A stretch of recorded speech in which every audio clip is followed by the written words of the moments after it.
পিকচারে থাকতেন না পার্থ চট্টোপাধ্যায়, আড়াল থেকে নাড়তেন কলকাঠি।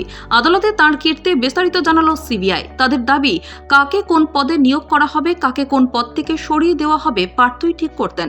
তবে এমনভাবে সব পরিকল্পনা করতেন যাতে তিনি নিজে পিকচারে না থাকেন। শনিবার আলিপুরে সিবিআইয়ের বিশেষ আদালতে পার্থের জামিনের মামলার শুনানি ছিল। সেখানেই সিবিআইয়ের তরফে জামিনের বিরোধিতা করে জানানো হয়, শিক্ষা সংক্রান্ত বিষয়ে কাকে নিয়োগ করা হবে, কাকে করানো হবে না, পার্থ সেই প্রক্রিয়া নিয়ন্ত্রণ করতেন। যারা এই কাজে তাকে সাহায্য করতেন তাদের প্রাক্তন শিক্ষামন্ত্রীর কোপে পড়তে হতো, পদ থেকে সরিয়ে দেওয়া হতো তাঁদের।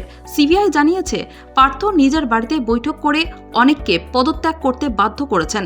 কেন্দ্রীয় সংস্থার আইনজীবী আদালতে বলেন, দুর্নীতির সম্পূর্ণ ছবিতেই রয়েছেন পার্থ। অপরাধ তিনি এমনভাবে করতেন যাতে নিজে পিকচারে না থাকেন। আইনজীবী আরও বলেন, শিক্ষা এমন একটা বিষয় যা সমাজ গঠন করে। চিকিৎসক কোনো ভুল করলে রোগীর ক্ষতি হয়, কিন্তু এরা যে ধরনের অযোগ্য শিক্ষক এনেছেন তাতে সমাজ কোন দিকে যাবে ঠিক নেই। বর্তমান পরিস্থিতিতেই সেই ছবিটা স্পষ্ট হয়ে গিয়েছে। পার্থের আইনজীবী অবশ্য সিবিআইয়ের অভিযোগ উড়িয়ে দিয়েছেন। তিনি বলেন, সিবিআইয়ের দ্বিতীয় চার্জশিটেও পার্থের নাম ছিল না। তৃতীয়তে সিবিআই এসএসসির এক মহিলা চেয়ারম্যানকে দেখিয়েছে। তাকে পার্থ বকাবকি করেছেন। কেন বকাবকি সেই কারণও দেখানো হয়নি।